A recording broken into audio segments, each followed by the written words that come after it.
انا هتجنن خلاص عليه. انتي مش عارفة هو عامل لي ايه. قالت لي طب ما احنا فيها، ابعتيله الكلام ده في رسالة، والكلام ده يعني هيخليه كده يعني يوهوج، وانتي عارفة بقى الرجالة. قلت لها يعني يمكن لما اقول اللي انتي بتقوليه ده يعني، او اعمل اللي انتي بتقوليه ده يجيب نتيجة، خصوصا ان انا يعني مطلقة.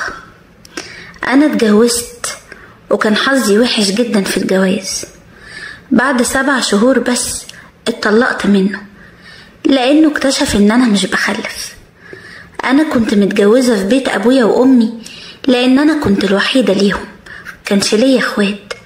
لما جالي ده وتقدم لي وافقت عليه وقلت له ان انا هقعد هنا في بيتي، وهو كان مرحب جدا. وكان جنبي جارتي وصاحبة عمري، ودي يعني كانت جارتي من واحنا عيال صغيرين لحد ما كبرنا. بس هي يعني ما اتجوزتش، ما كانش بيجيلها النصيب، وكان بصراحة سري كله معاها. وفي النزلة وفي الطلعة هي معايا وعارفة عني كل أسراري، لحد ما جه السوداني اللي سكن في البيت وجنني. وقتها أنا كنت اتطلقت، لأني زي ما قلتلكم هو عارف إن أنا ما بخلفش، وقرر إنه يسيبني لأن أهله ما كانوش ساكتين، كان نفسهم قال إيه يخلف لهم حتة عيل. المهم اتطلقت من جوزي وقعدت بقى لوحدي في البيت، بيت طويل عريض أنا بس اللي فيه لوحدي. كنت هتجنن يعني، ما أنا برضو واحدة ست، ويعني بقالي فترة كبيرة يعني محرومة من العلاقة والحاجات دي يعني، وما كنتش عارفة أعمل إيه. كنت كل يوم أدخل لجارتي ونقعد نتفرج على فيلم ولا حاجة، ونقعد نواسي وندب حظنا، وبعد كده كل واحدة فينا يا أنا أدخل شقتي وهي تفضل في بيتها، يا إما هي اللي كانت تجيلي.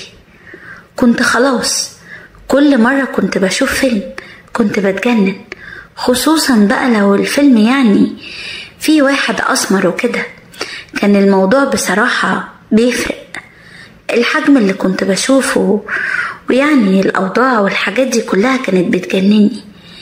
كانت صاحبتي ما بيفرقش معاها قد كده الموضوع، أي نعم يعني كانت بتحس بحاجات، لكن مش زي هي برضو لسه ما اتجوزتش.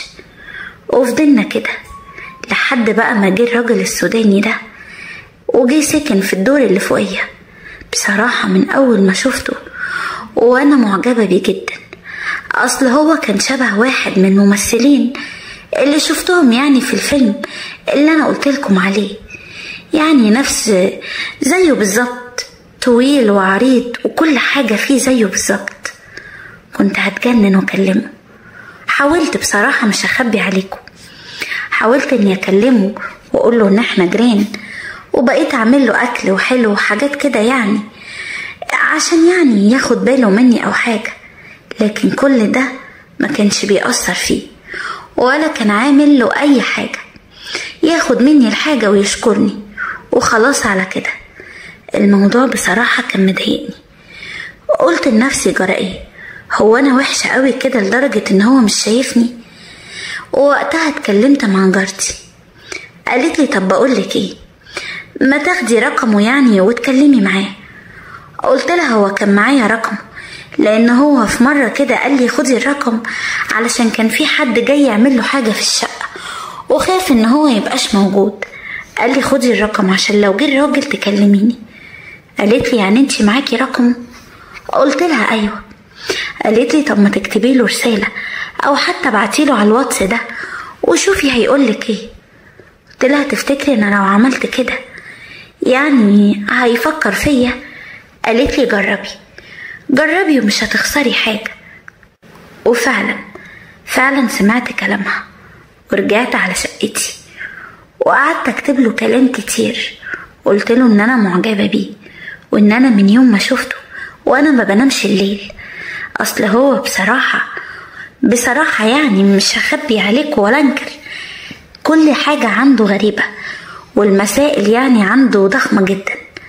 وفعلا فعلا كتبت له رسالة وبعتها له، وهو شاف الرسالة، وبعد ما شاف الرسالة لقيته بيكلمني وبيقولي ان هو كمان معجب بيا، لكن هو خايف يتعلق بيا لحسن يسافر ولا حاجة، وقال لي كمان ان هو متجوز في بلده ومش عايز مشاكل. قلت له انا مش عايزة جواز، انا عايزة يعني